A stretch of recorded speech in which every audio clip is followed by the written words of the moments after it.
Good afternoon, everyone. My name is Rashi Ghosh. I am the assistant editor with Elets Technomedia, and I'm here to welcome you all to 23rd World Education Summit and Awards 2022. Today, we are here with you with a very, insightful that it is going to be panel discussion on the topic significance of e-learning, blended learning, distance education in higher education.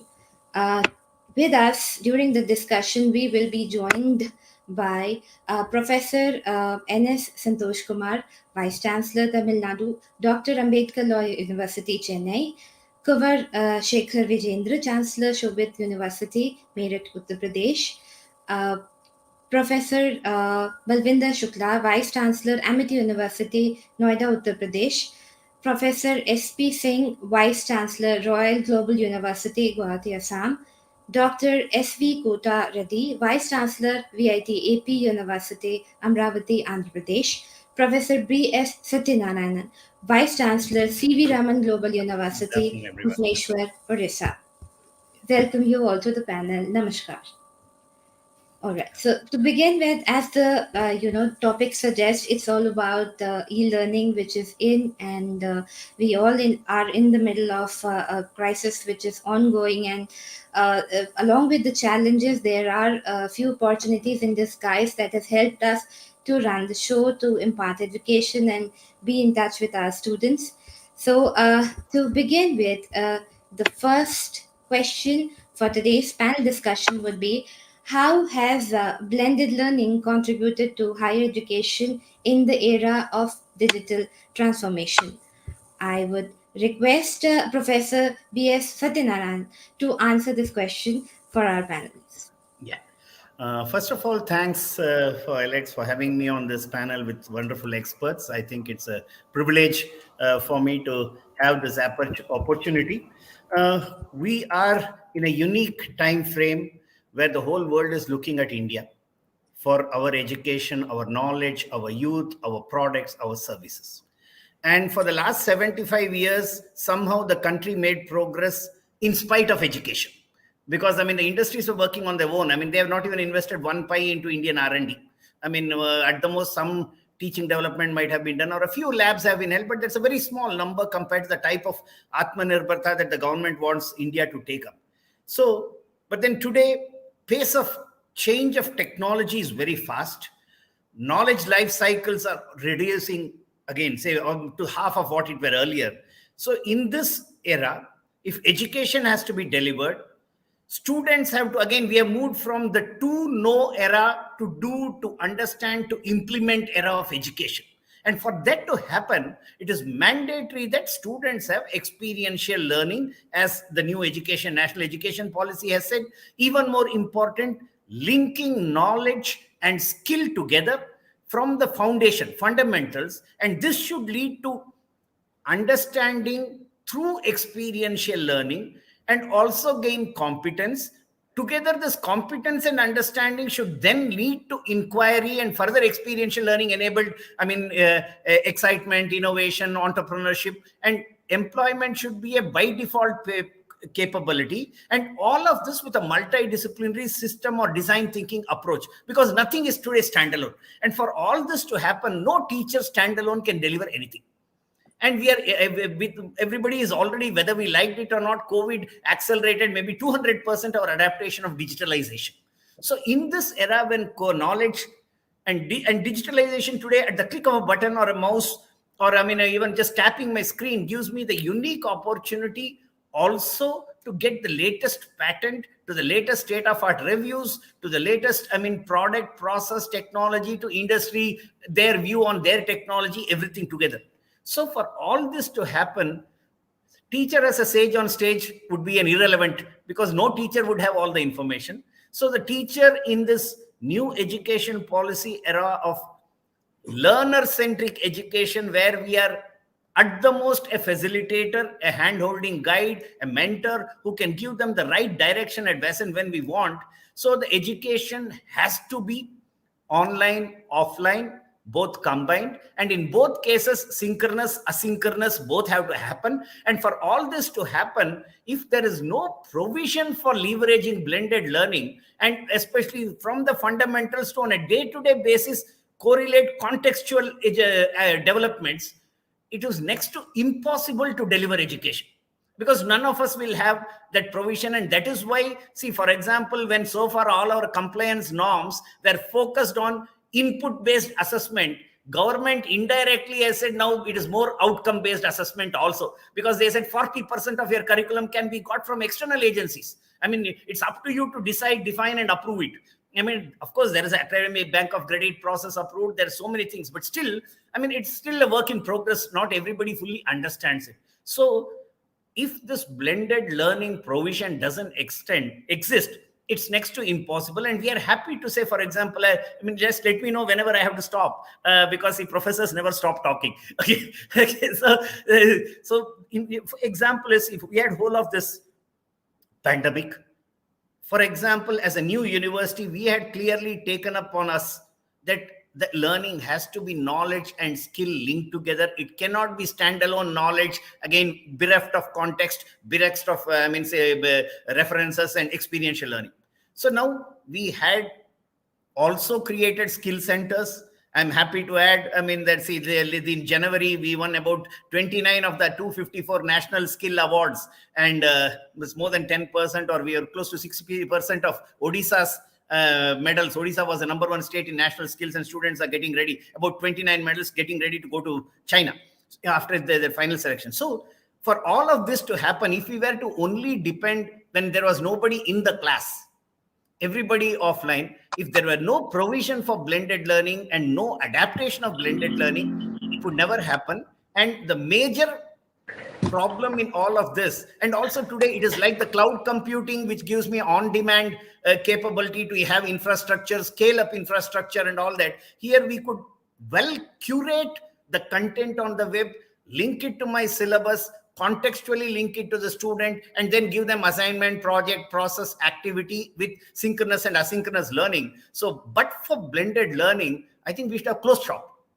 And all, when I say so many, and everybody, it is not exclusive to us, all of us would have, and plus, and new curriculum, new syllabuses. So I think blended learning is a major enabler where, as we said in the beginning, synchronous, asynchronous learning, and above all, the major problem would be that we need to reimagine education in this digital e-learning era.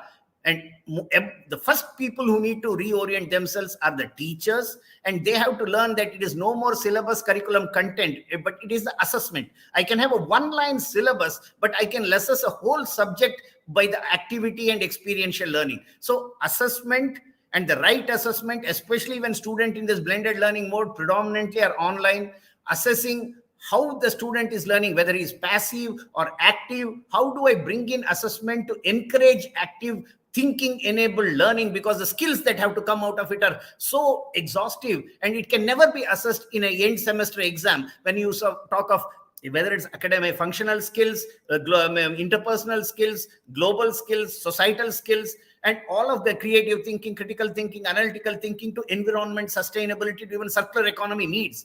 In every assignment, project, service, case study, if this has to come, blended learning is the only way. And it's good.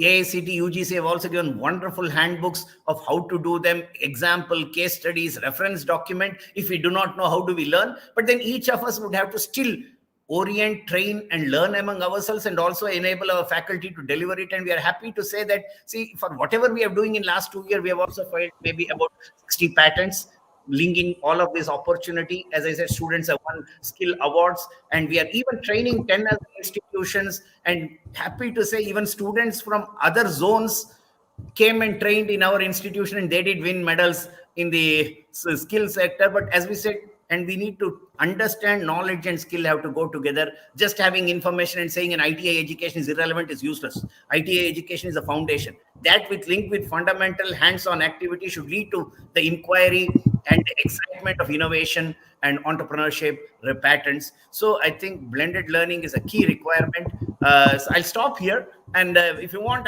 you can ask me a question and I'll add, so that I don't look like I'm giving a monologue here. Thank you very much.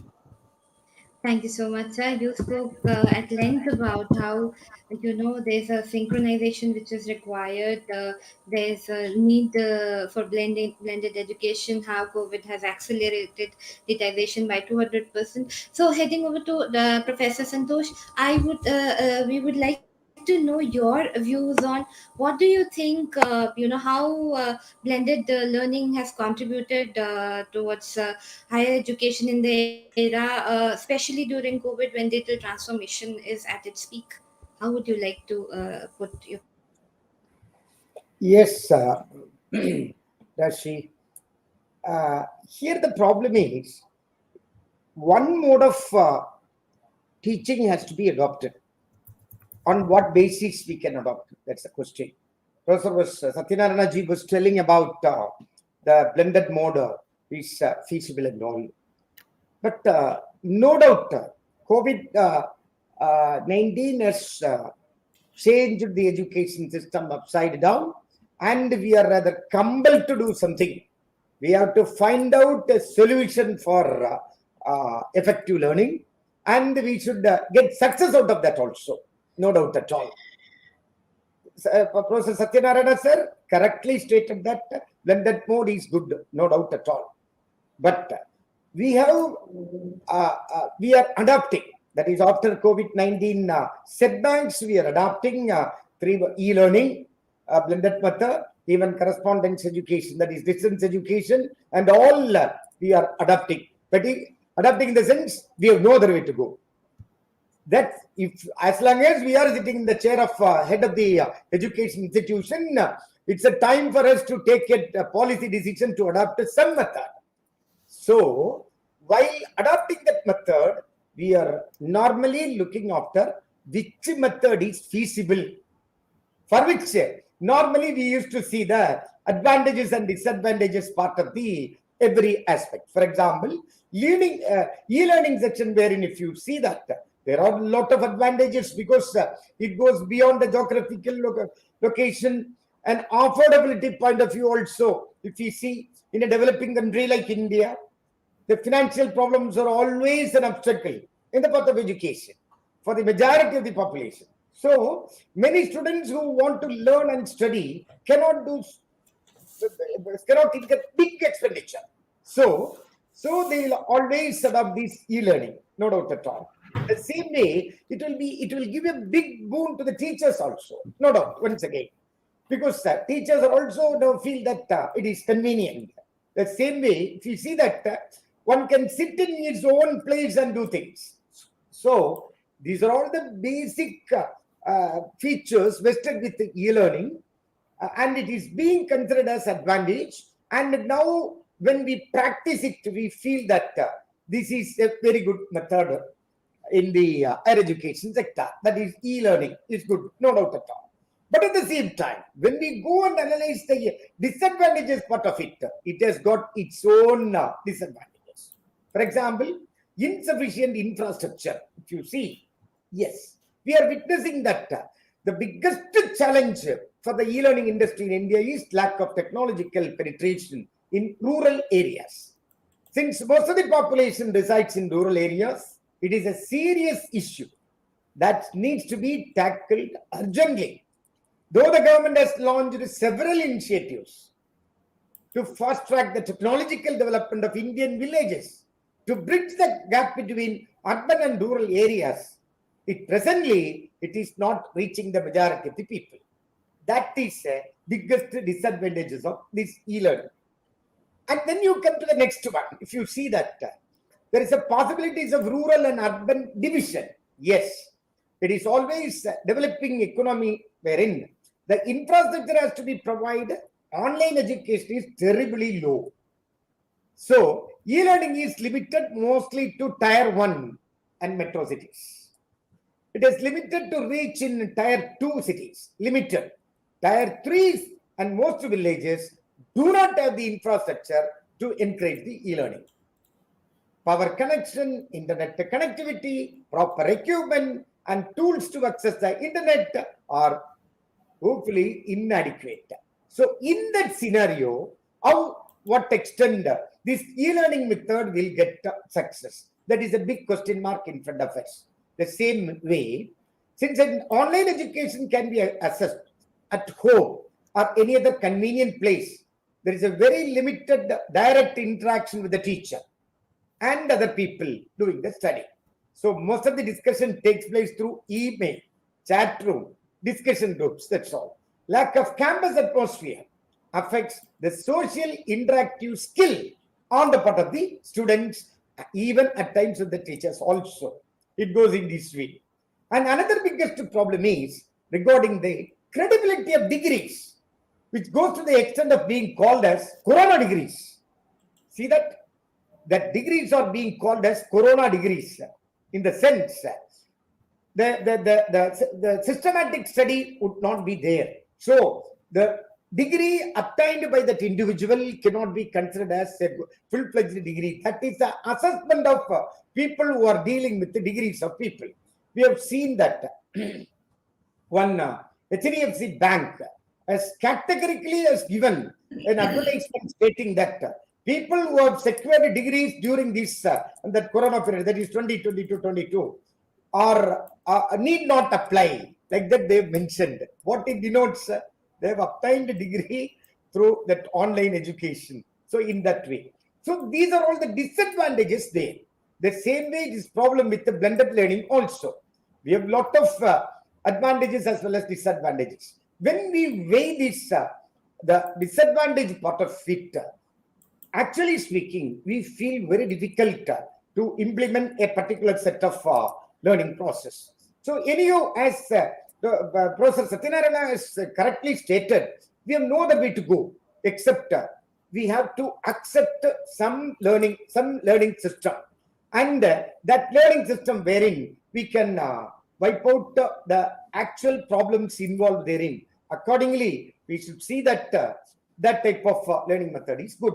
So let me also agree with Dr. Satyanarayana that blended mode of teaching alone will be good, and not in the case of either one set of, that is classroom teaching and other kinds of teaching, wherein lot of differences, but blended mode is essential as on date due to this corona stricken situation.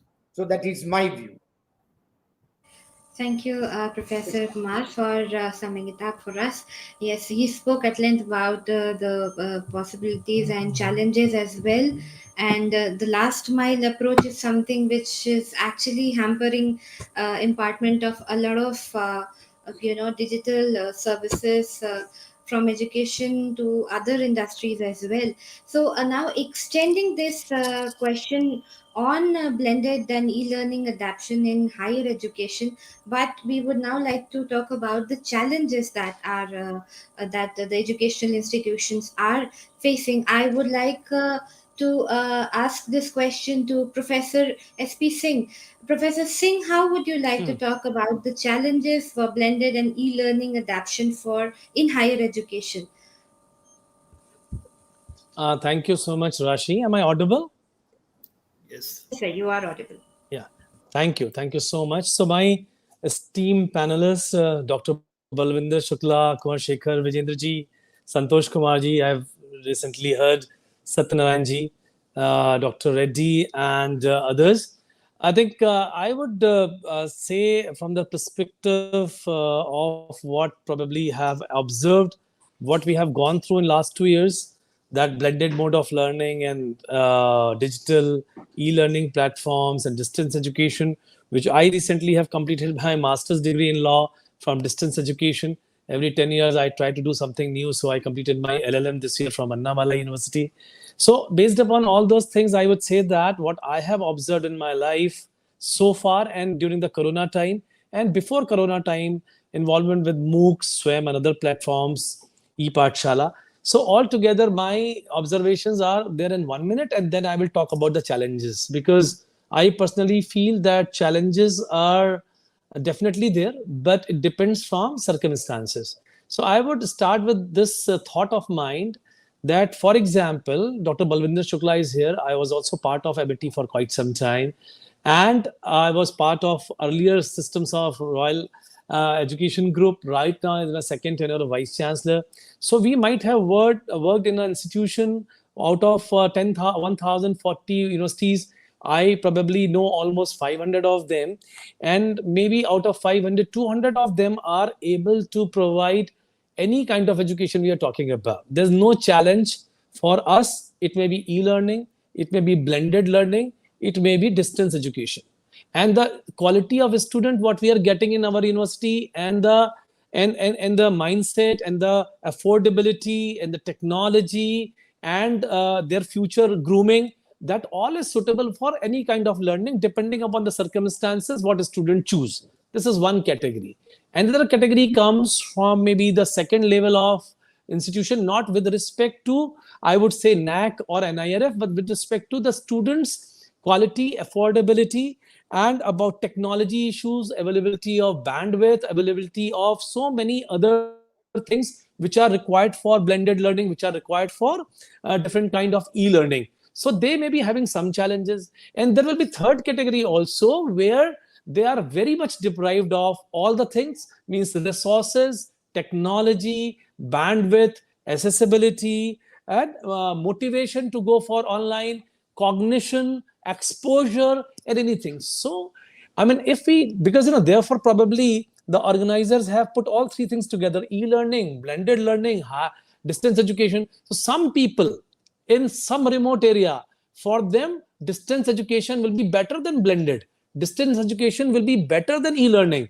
But for somebody, e-learning will be better than blended. And for somebody, blended and physical form will be better. So physical, blended, e-learning, everything. Such a big country where from class 12th to graduation, 4 crore students do not take admission.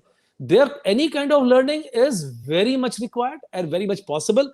I think the challenges are there for all categories. If I am the top category where everything is accessible, quality is a challenge. If I go to the next level, accessibility is a challenge. So I have noted down few challenges: expenses on technology, inadequate training, technological issues, the need to adopt content and blended learning, decreased motivation, weakened relationship between student and teacher. Online, we have a very weak relationship. So these and many other challenges, if I have to count from top to bottom, the top level institution with respect to the quality of student and teachers, and the bottom with respect to quality and accessibility and motivation of teachers and student, I can quote 100, at least 100 challenges, but not all 100 will be for one institution. 10 maybe for another, 10 maybe for another. So I am not going to talk much on that. I'm open for the questions. But my positive thinking says that the corona time has given us such an opportunity, so that, I mean, such kind of forum, discuss on these issues and decide that which category of institution is fit for which category of learning.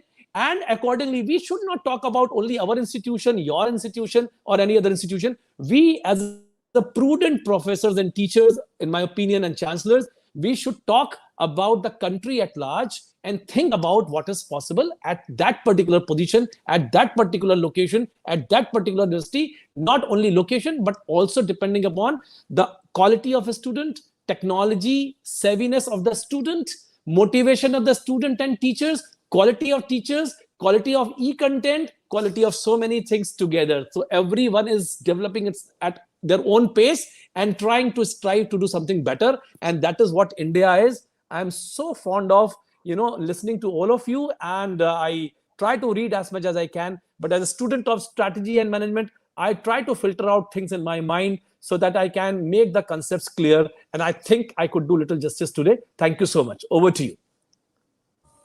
Thank you, Professor Singh, and congratulations on your new degree. And the spirit is something which I believe we should all appreciate. Learning never ends. It never ends for any one of us. Thank you for bringing those insights on the table today. So, moving ahead, we were talking about blended learning, e-learning. Now, I would like to talk about we'll continue to talk about challenges, because when there are opportunities, there has to be challenges, and if you don't overcome the challenges, you cannot meet your goal.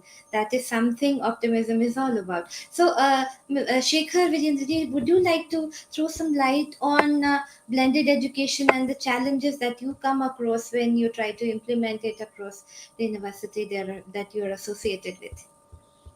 Thank you, Rashi. Good afternoon, everybody. It is indeed a pleasure to learn from the vice chancellors. I was telling to the organizers that you should invite vice chancellors and we should sit and learn from them, because they are the people, those who are doing experimentation. They are the people, those who are really on the field. So first of all, let me thank Ravi Gupta, who insisted me to be a part of this discussion today.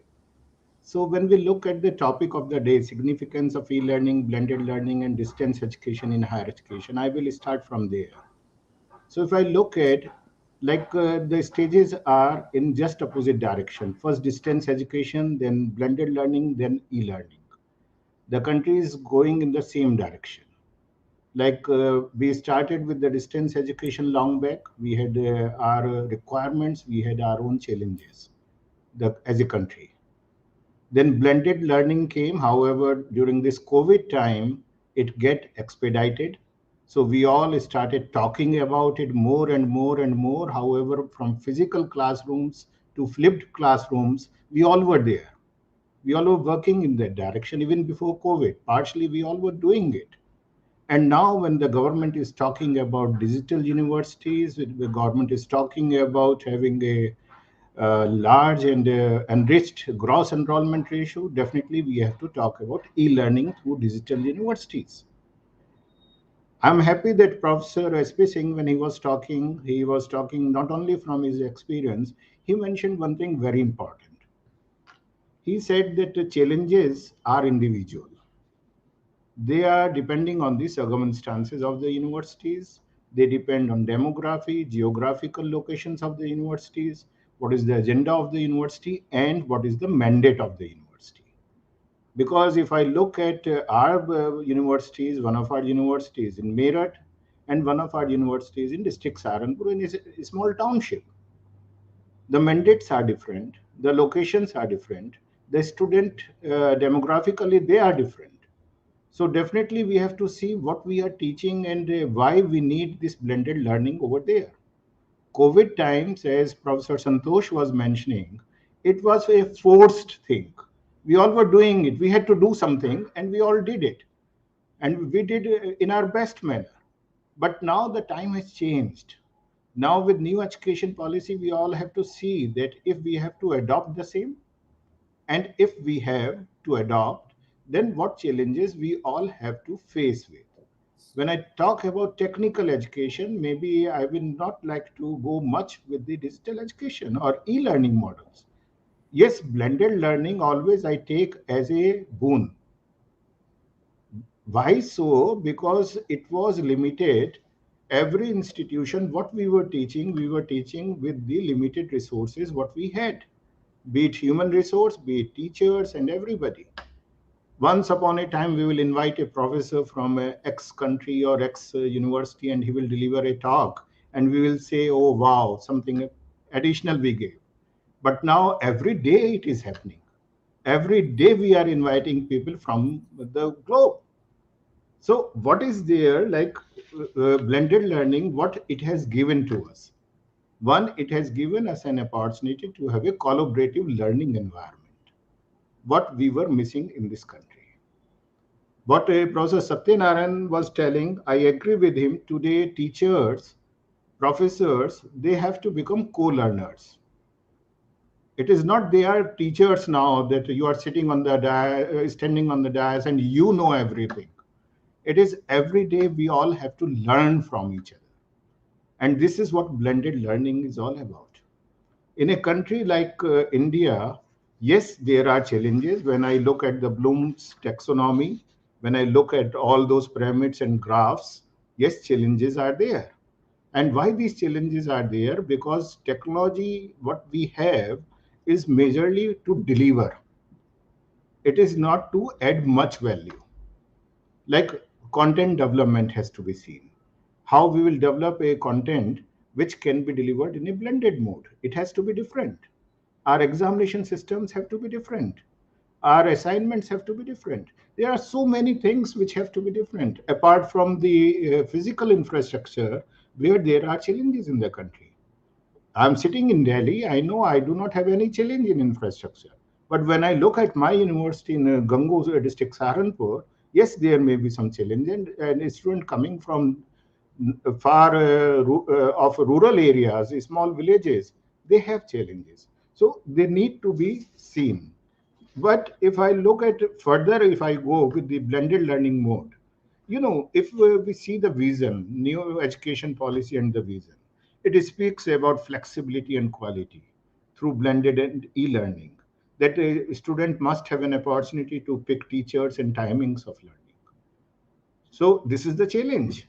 Need and interest. It means they can frame their own courses. How many of our universities, how many of us are really in this position, at least today, where we can talk about it? Challenges are there. The student centricity has to be there. They can design their own degrees. Our system, however, we are talking about, but we cannot do it. This is the challenge, what we have to see. Study through any mode. Yes, it is possible, and we are looking into that. And learning or examination on demand.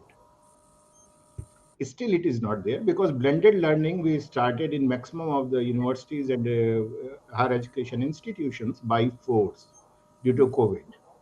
The day we will adopt it, when the relationship with this mode of learning and the pedagogy and content of our universities will be organic, then the change will start coming.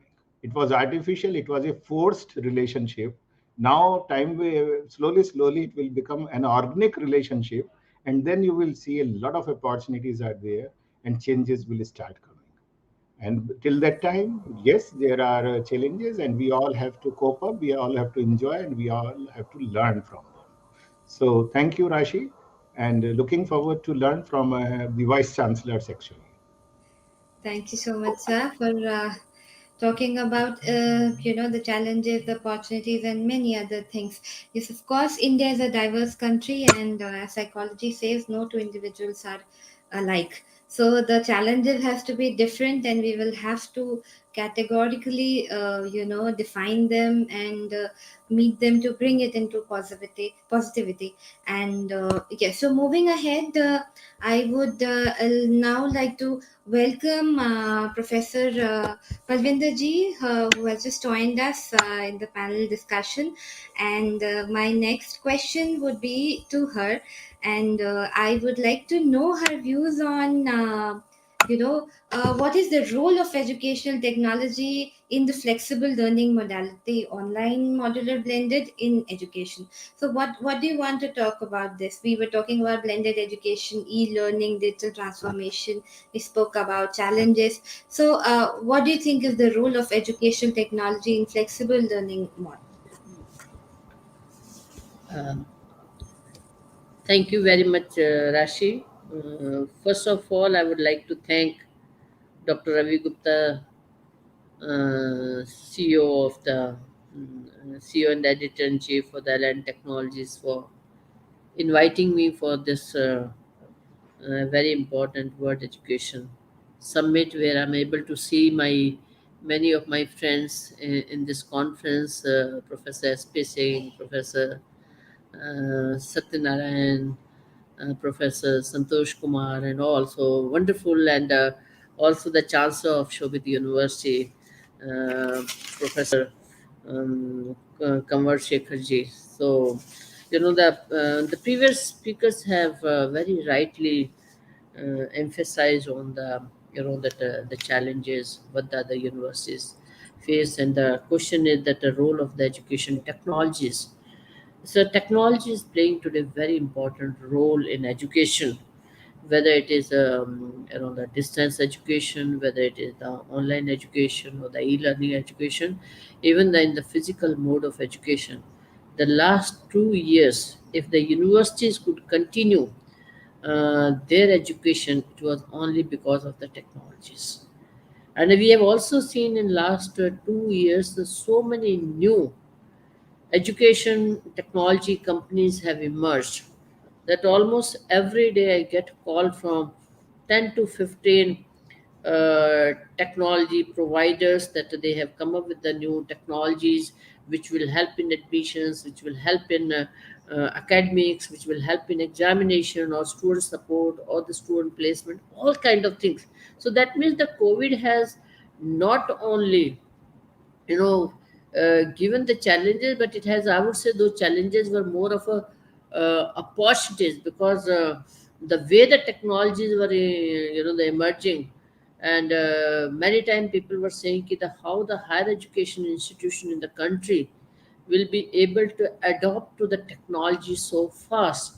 But we have seen, with the, with the focus approach, all universities in the country, all schools in the country, they all adopted to the technology. And when now the COVID is almost over and the universities and schools have started opening in the physical mode, you know you are still adopting the technologies for the effective learning. And today, look at that, we are meeting from the various parts of the country on the single platform, the digital platform. So that's the what the beauty of the technology is there. So today we are having, that's why I got late, because we are having today our annual students festival, Amity Youth Festival, where we have more than 7,000 student participants from across the country who are participating in more than 100 events.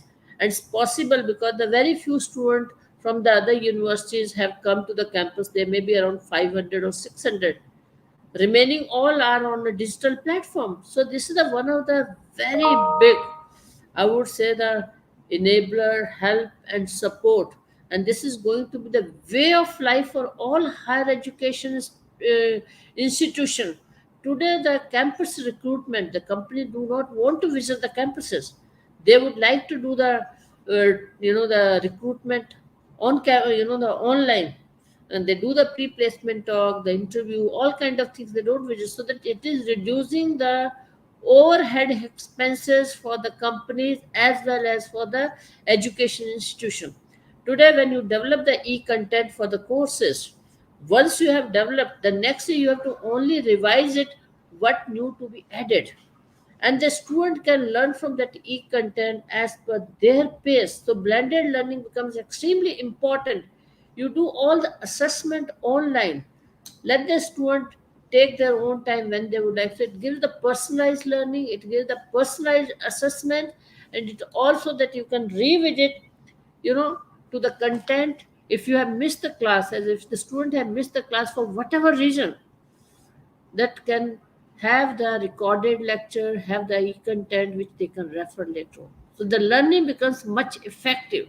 And also the for the teachers it becomes very important that they can have the discussion with the students at the mutually convenient time, not only in the campus but the later on, maybe late in the evening or in the weekend. So the technology is going to play very, very important role. And when we are talking about the industry 4.0 or industry 5.0, so without technology, no education institution, no an individual, no businesses can have their operations effective. So therefore, the technology, I would say, is a great blessings and plays very important role right from the admission till the progression and the later on the relationship with the alumni. So all the links, the education links, at every stage, technology play very important role. I'm sure the other universities are also doing the same thing. We were able to conduct a large number of professional development program for the faculty, because this is very, very important. If you really want to use the technology effectively, the professional development of faculty and staff, non-teaching staff, is extremely important. And that can conduct in the evening or over the weekends. And so that has, again, the technology played very, very important role. Thirdly, which is very important, because no matter how flexible you make your curriculum, but you cannot meet every single requirement of the industry. So it's a very beautiful thing is the value addition courses, and development and enhancement courses, which you can keep on adding by partnering with the industry. Maybe that's a industry is companies in Bangalore or in Chennai or overseas or anywhere. So you can conduct the skill enhancement courses or value addition courses for the students for enhancing their employability. So I would say that I think the all universities, my fellow vice chancellor from the very other universities, I'm sure all of them have adopted to the technologies for the benefit of not only of the students but to contribute to the industry, to realize the vision of our honorable prime minister to make India Atmanirbhar Bharat. And that can only happen when the higher education institution provide the competent, skilled manpower and create that opportunity for the entrepreneurship, not only employment, but entrepreneurship, and that through innovation, creativity, and the all kind of support.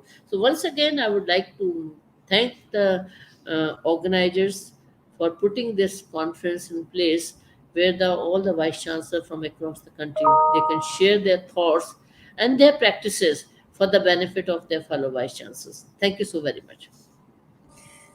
Thank you so much, Professor Shukla, for putting it so beautifully, the role of technology across all stages of life, how it is significantly helping not just the students but also the teachers in bridging the gap and maintaining continuity amid the challenges, which is actually a very important thing, between when we are amid something that is a black swan event and nobody ever predicted about any of this sort. So now moving ahead, my next question would be to Professor B.S. Satyanarayana. Is harmonious blend of e-learning and blended learning the future of higher education in the post-pandemic era? So we are talking about synchronization, collaborations. So how do you sum it up? What's your point of view? Yeah. Uh, I think as already all the other panelists, the professors and the chancellor have mentioned, we have no other option but to adapt all the means that we have. And if we have to, as again, just now as Professor Balvinder mentioned, see, we are looking at Atmanirbharta. We are looking at innovation. We are looking at, competence for multidisciplinary capabilities for emerging opportunities that we do not even know. And therefore, as we discussed in the beginning, and also Vijendra sir mentioned, the online digital platform for once is truly a inclusive, level playing field creating platform. And as Professor Santhosh also rightly mentioned, see, there is so much of disparity in technology. And how will we ever bridge it? Yes, there are challenges, but that's also an opportunity for us to innovate. I think, see, just imagine whether it was the defense, whether it is aerospace, whether it is, ISRO related. See, whenever we had technology challenges, we had looked at whatever hardware available and leverage software to create alternate affordable solutions. So India as a global leader in software has to now look at how do we now make it available. Innovations created, first of all, to bridge the gap or meet the challenges. But the major opportunity where the whole world is looking at us, and to be doing it at the pace at which it needs to happen, if we do not in an accelerated way and a realistic way, first of all, open up, learn with an open mind. And again, I say the key linchpin in all of this is a teacher. I just want to give one example. Let us say we are supposed to do experiential learning, product development, project-based activity. So my semester students, 800 first-year students have been taught design thinking. And we are also one of the first 40 institutions to get the AICT Idea Lab. Our office came up and said, if we have to make all the students independently do learner-centric 800 assignment, how will we do? I said, just take, say, one activity like as simple as saying, making a circle out of a paper or a cardboard. Now you can create actually 800, make, say, every 5-6 people a team. And we would say that whether it is a thin paper, whether it's an 70 GSM paper, whether it is a waste, 1-inch cardboard, for all of them to say, make it a perfect circle of various sizes. For each one of them, they will have to design different ways of holding, different ways of cutting, different ways of measuring it perfectly. And also they will have to interlink, collaborate, talk among themselves. And even we say also add what are the aspects of sustainability, circular economy, how will it become inclusive if I had to do the same thing as a wheel. I mean, alternate questions, so that so within that one act of cutting a cardboard or a paper of various dimension process, from newspaper to fine paper and plastic laminated sheet and things like that. So everybody now has to think of and designing the matrix of assessment, and again assessing not for the outcome, that's cutting, but even the way of thinking, because the teacher has to start relooking. So all this, again, say you can suddenly sit here and look at whether it's environment or whether it is law. I mean, just for example, even if you have to deal with law, I just had a funny WhatsApp message today saying Maruti, a lady was driving in Maruti, she dashed with a BMW driving lady. She called her husband to say, support me, and he said, I am busy, I cannot come, you manage. Then the other lady was driving in she was said again, see, the gift you have given has been hurt, you come and manage. It so happened it is the same person. So now, how will these three people, what are the legal challenges, what are the solutions? It could easily be a whole legal class was given this as an exam. So you see, I mean, all connotation, combination, what law will apply. So therefore it's the teacher's prerogative to be imaginative, as again Professor Kunwar Shekhar mentioned, has to be innovative, thinking, learning, thinking on the job and then and there, to create contextual problems, process solution, and make the student within what is available access the e-content, the physical content, whatever. So and plus be proactively competent. I mean, the key part I would say is, as we said earlier, to assess this learning, we have to see what is the way, how are they reacting, how are they learning to the problem, what is their behavior in working together to find a solution, and above all, how do they get the result? Even if it is a wrong result, is it the right approach? So all of this again can only happen in a blended e-learning and say digital mode or synchronous asynchronous combination, and above all, again, moving away from some one-off summative assessment to a more serious, well-defined formative assessment of learning at every stage. I mean, for every query, every activity, there is an assessment and says, this is how you can improve. This is how you could have thought otherwise. This is the inclusive way of looking at it. So therefore, a continuous learning and all this, plus if I don't have an expert in a domain, as we said, I could literally call any expert from anywhere in the world to assess and give the best insight, because I may not be the person who will know it. So when we look at all of this, it has to be mandatorily an integrated process. And again, we have to repeat, we don't have the time and the liberty of the past, where, I mean, for example, silver iron was discovered some time ago, hundreds of years before we got to decent steel-based structures. But silicon happened in sort of, say, when we got independence, and by now today silicon has transformed most of our world. But then carbon has suddenly come just in 1991, and in 3 decades it has transformed things way beyond what all the metals can do, and it can be also made in a more sustainable fashion. Today I can design any material, any functionality, any property for any requirement, looking at sustainability, environmental requirements, ease of manufacturing, availability of so many things. So the learning has to, for the accelerated pace of change, if we are not willing to open up our mind, learn on the job, and learn along with the student as a facilitator, as I always say. So C.V. Raman said,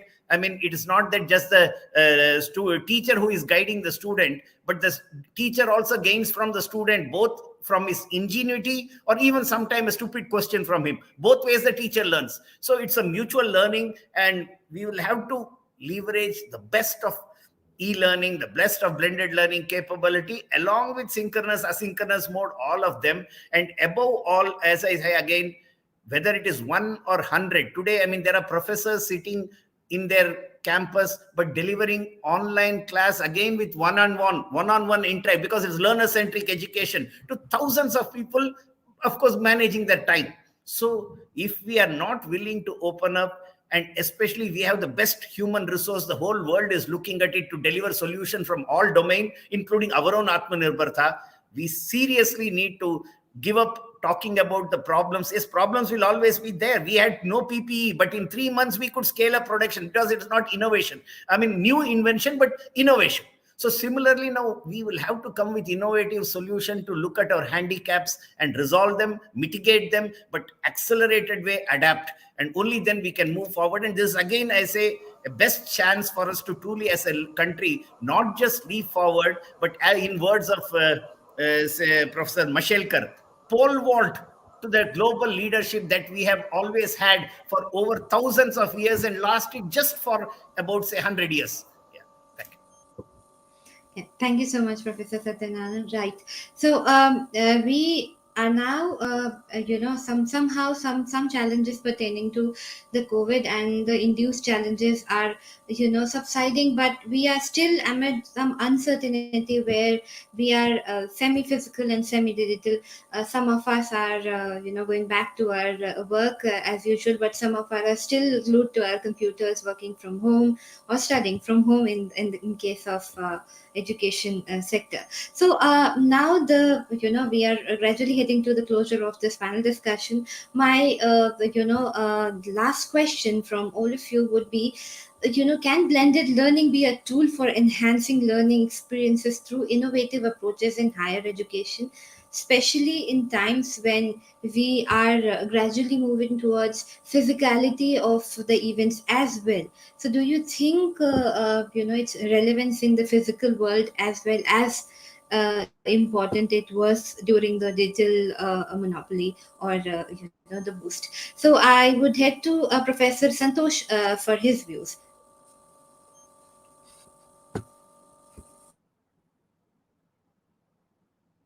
So I'm you're on sorry, sir, mute. you're on mute.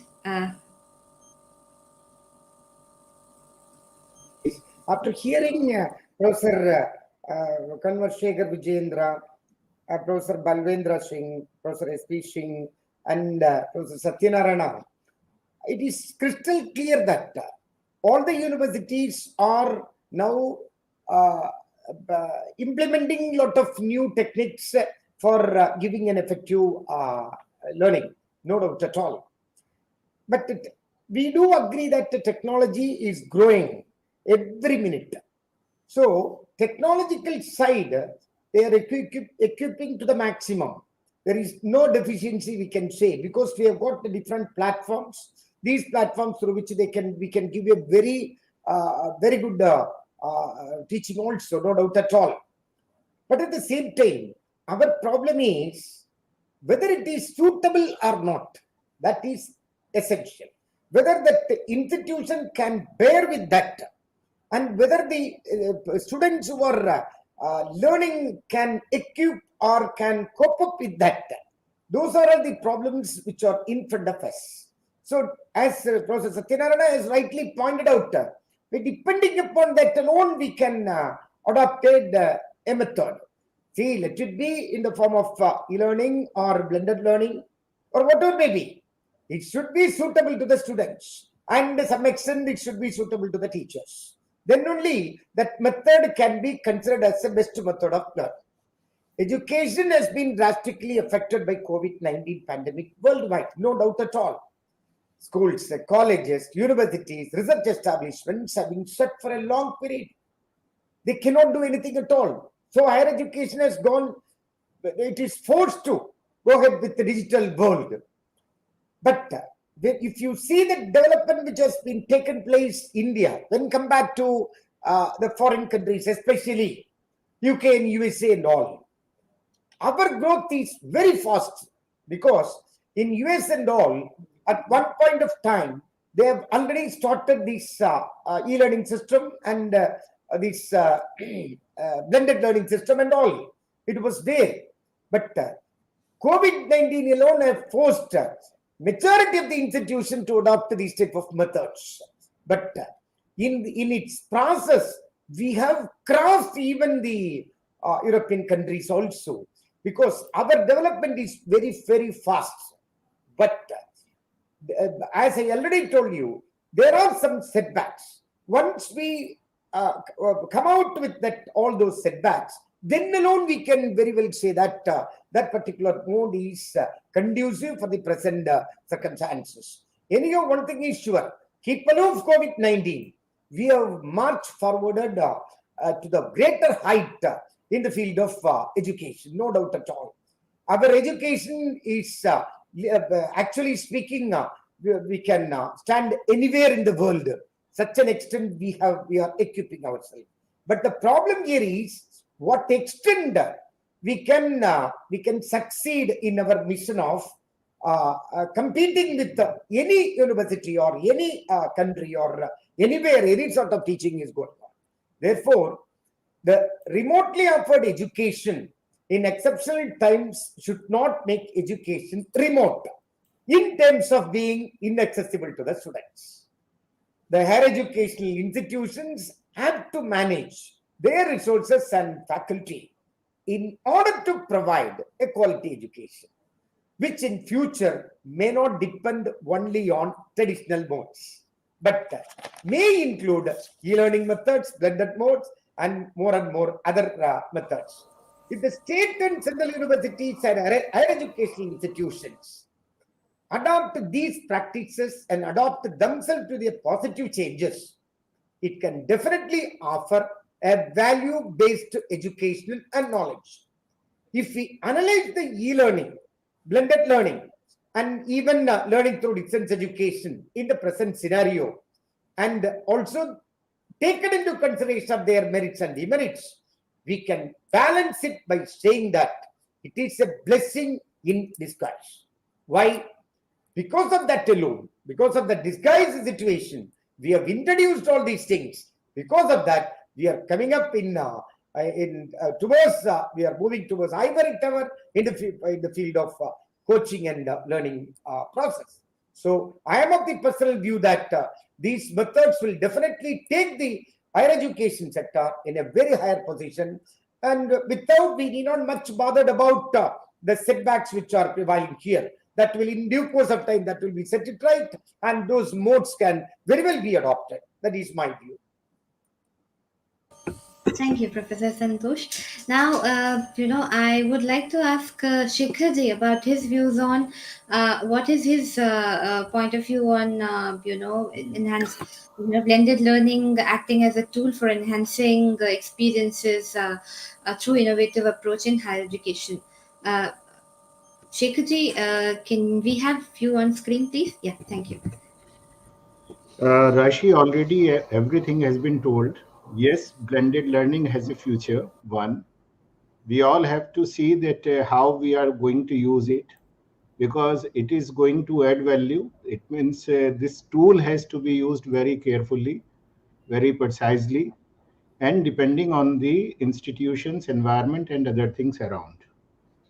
As technology and other things are concerned, I was looking for a report which came to me. Online education market has to reach around $350 billion by 2025.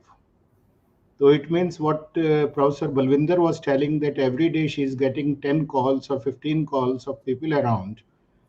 This is going to happen more and more, because big industry is there, big market is there. Everybody will force all educational institutions that without blended learning, without e-learning, you cannot survive. But the best thing is that we take our own assessment, we do our own assessment, we take our own judgment, and we decide if it is really useful in current scenario. As I mentioned that yes, it is useful when we talk about having experts, professors, industry professionals coming to our campuses virtually. It will add a lot of value, but it is a double-edged weapon. We have to see that if it is really needed or not, and if it is, how we are going to use it. So thank you very much. Thank you so much, Shikhaji. Now, Professor Singh, how would you like to brief this on? As in, we are in phygital mode right now when half of us Right. are physical. Yeah. So, how would you give your views on this? Look, for digital form, I think I was telling it to our committee member who recently came to our institution for inspection of 12B. And I mean, like university like us, which are situated in the heart of the city of Guwahati, with very vibrant teachers and students around 4,000. I mean, this digital is very, very important, and we have done it during the Corona time also. I think it is really remarkable. I would say that other than one examination, we have done all the examination offline. Only one examination was online. And vice versa, my son studying in IIT Kharagpur, from last 2 years, every examination is happening only online. So we in the private institution really got an opportunity to little bit experiment, explore, and take little risk to call the student back, and touch wood, everyone is safe. Nothing happened during this Corona time to my students or anybody, and we could fare through well, and that has been reflected in this year's 30% increase in our admissions. But at the same time, my understanding, I'm giving you a few very important examples. Online results of all my students was almost 95% pass, or maybe 90% pass. When the same student sat for the second examination on the physical format, he was too much attuned for online examination or maybe some other ways to appear in the examination, that 50% of them failed in the examination when it was being done physically. Means what I'm interpreting out of it, that examination online still, that may be any kind of examination. I'm talking about the proctored examination, camera examination, or open, unless and until open source examination, for which our country is not actually prepared. Neither my university is prepared, neither my teachers are prepared to make the question papers for open book examination. We are going to face a major problem, that a student will stop studies when they are doing online. So therefore, this digital format is very important, and the blended format, for which UGC has given us a big compendium that has lot many good ideas, and where we can have a blending that we have done in our syllabus. 30%, 20% blending is compulsory in our syllabus as per NEP also. What we have done, 40% we will not be able to reach. What we have done, maybe a small portion of the syllabus, maybe a small unit of the syllabus, maybe few important topics of the syllabus, or maybe the whole syllabus of one subject in one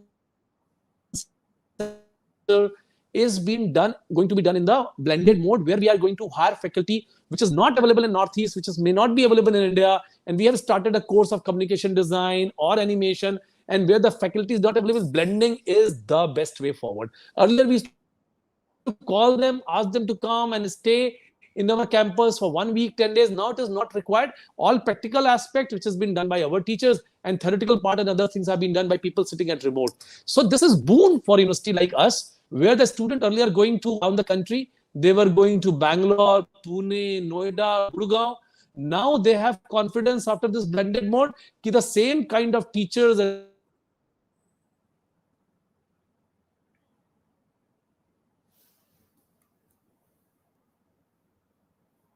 online. So this is very important. I think we lost Professor Singh's internet connectivity here.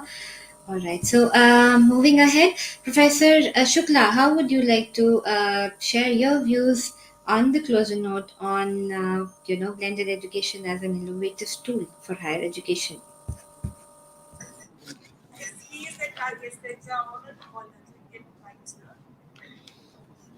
See, as all the distinguished speakers, the Chancellor, the Vice Chancellors have already emphasized the importance of blended learning as a tool for enhancing the learning experiences. The only caution I would say that it can really be a great tool, but need to be used effectively. And the starting point again, I would say that how well the faculty is trained. If the faculty members are well trained, they can truly use the technologies for blended learning very effectively. However, if faculty is not well trained, then the blended mode of learning will just be for namesake. For example, Because in the blended learning, what happens that you have provided the e-content, learning material, everything to the students in advance, which they can learn on their own pace and come to the class for the higher order learning through the discussions, innovation, creativity, or the case based learning. Otherwise, what happens even today, I have seen in some cases the faculty provide the e-content, but when it comes to the class, faculty start giving the lecture.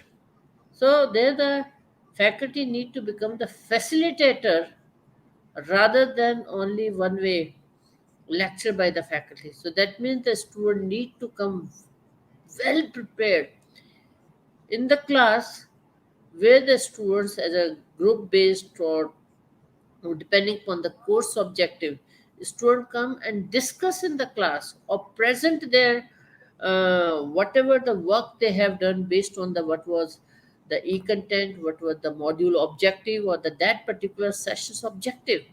And the faculty need to facilitate and ensure that at the end of the session, the intended learning outcome has been achieved.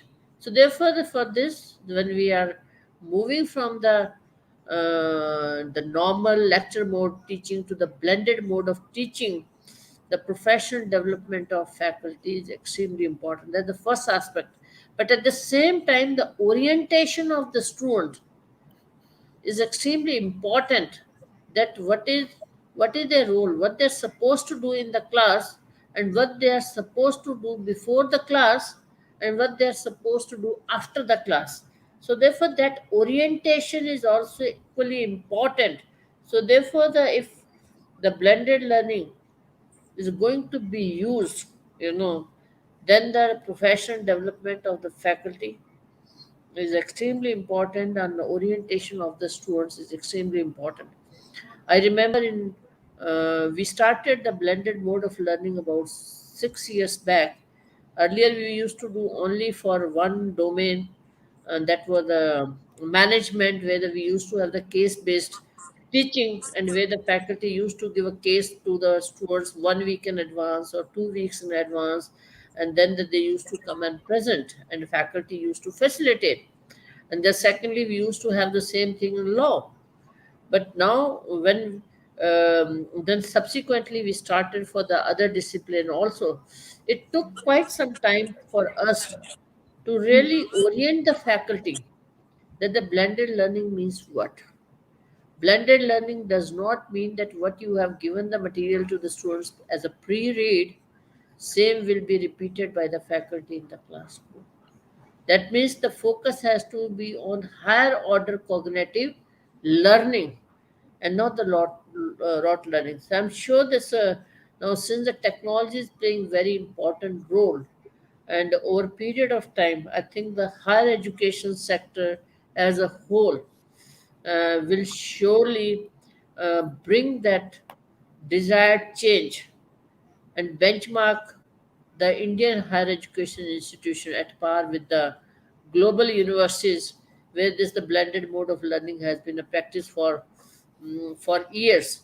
And I'm sure that our faculty, I would say, are very innovative, very creative, and we have seen that many of the universities faculty, when they have been organizing the various programs, and we learn that what the wonderful work many of the universities are doing.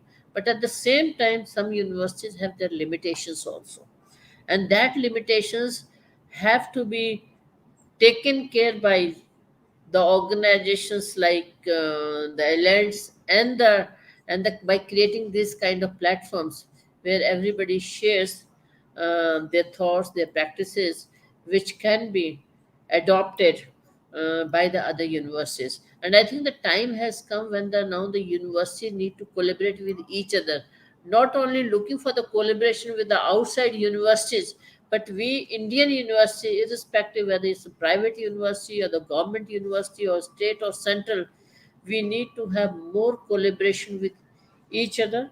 So not only implementing the NEP 2020 multiple entry or exit, but rather how together we can develop the the educators for the professional development of the students, making them ready for the global for the industry, and who can really because the Indian talent is a great talent, and this is the number of companies. You take the any company globally, they appreciate, irrespective from which university they are coming. But I think this is the only little bit approach which we need to say change. But I can see that in last 2 years, every single university has come up with its own innovative way for the teaching learning.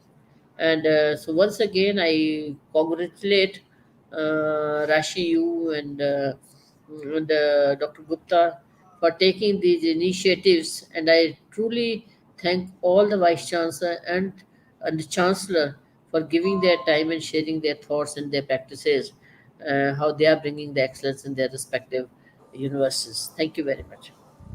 Thank you so much, Professor Shukla. So we are little above the allotted time, and with this, I think Mr. Professor Satyanarayana, would you like to share your closing remarks in brief? It has to be Yeah, really brief I'll because not we are. take more than a minute. Thanks for giving me an opportunity. It has been wonderful listening to all. I mean, I just thought I'll add this one point, that as much as I have been talking about blended learning and the need, and this is the only way, and we all know it's the only way, and but for true innovation, true research, and also to bridge this gap of the divide, because today already even in 2020, close to 500 million children did not have access to digital.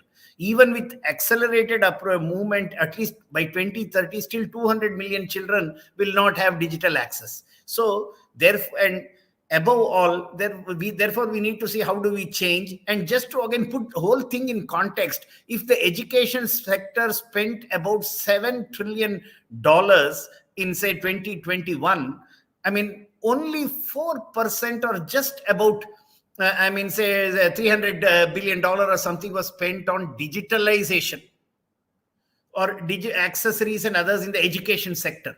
So I think, I mean, we are looking at woefully shortage. So we need it, we will want it. This is the only way we could make it democratic. But this is a financial shortage, and this sector will be adding another 1 billion students in the next 10 years. So all that we want to wish and do, digital and e-learning and blended modeling is the key enabler, but the actual physical contact also is needed. I cannot learn swimming without getting into the water. Everything I learn about swimming elsewhere is no use as actually swimming in the water. Same case with an aircraft. I may learn wonderful things with simulator, but I still need to actually fly an aircraft or ride a cycle to know it. So it has always got to be a blended, and especially when it's come to research and innovation, we need those water cooler movements, coffee table movements, where the teacher, the faculty, the researcher, or whomsoever, I mean, wow movement across the board discussion. So the best would always be having a blend of both physical and digital, but digital is a great enabler and a facilitator, which we have to accept and adapt with all our hands, legs, mind, everything. And above all, the teacher is the one who has to ensure. I mean, all the problem is because the teacher has not delivered. Whatever is available, a teacher can educate. And so it's up to the teacher to be innovative, genuine, to cause this transformation. And if we do that, because we will have the largest amount of teaching fraternity in the world, and also the largest number of students in another decade, I think we'll truly enable once again India's decade, if we all work together, bringing the blended and the physical components together. And it's a huge opportunity, win-win for innovation and development for all of us. Thank you. Absolutely, absolutely. Thank you so much, sir. So, with this, we have come to the end of this panel discussion. The knowledge and the learning will go on. So, we will put an end to this discussion for today. And through our magazine and our news portals, we'll continue to bring insights, and we will stay in touch with all the knowledge resources and people who were here on board today with us. Okay, so as a token of gratitude for attending this panel discussion and helping us bringing insights on table, Thanks for I having would like to thank you. I would like to request our team to share the token of gratitude certificates here. Thank you. Okay, so I would like to thank you, Professor N.S. Santhosh Kumar, for joining us here today for the panel discussion. Thank you so much, sir. Thank you so much. Thank you so much. Thank you. Okay, so thank you, Kumar, Shekhar, Vijendra ji, for joining us today for this panel discussion. Professor Balvinder Shukla ji, thank you so much for joining us today for this panel discussion. Thank you so much, Professor S.P. Singh ji, for joining us today Thank for you this so panel much discussion. for inviting. Thank you so much. Thank you, sir. Thank you, Professor B.S. Satyanarayana, for joining Thank us you very today. much. It was a pleasure learning Thank from you so all. much for your valuable time. Thank you, Namaskar. sir. With this, we end this panel discussion today. Thank you. Thank Thank you. you, sir. Thanks Thank to you, all the Professor professors. Satyanarayana, sir. Wonderful. Thank you, Nice, Deputy, sir. sir. Thank you. We'll meet in another occasion. Whenever you Thanks visit to to. Chennai, please do visit to Ambedkar Law University, Chennai also. I'm So I inviting you think all. Thank you. same invitation holds good to visit Puri. And Bhubaneswar. You're all Thank you. welcome to Bhubaneswar and Puri. Thank you, sir. Yeah, Thank you, please. sir. Thank you again. I Thank you, sir. invite you, Thank all of you, for our first convocation on 30th of March. Come to Guwahati. Oh, congratulations. Great, sir. Advance congrats, sir. Advance Invitation will congrats. go to Round you. of applause for everyone. That's- I believe we all are, in between milestones, and we will definitely achieve it. Thank you so much, and congratulations, all of you. Thank you. Let me thank you, Rashi Ghosh, also for coordinating us. Thank you. Thank you so much, sir. Thanks a lot. Thank you. Thank you.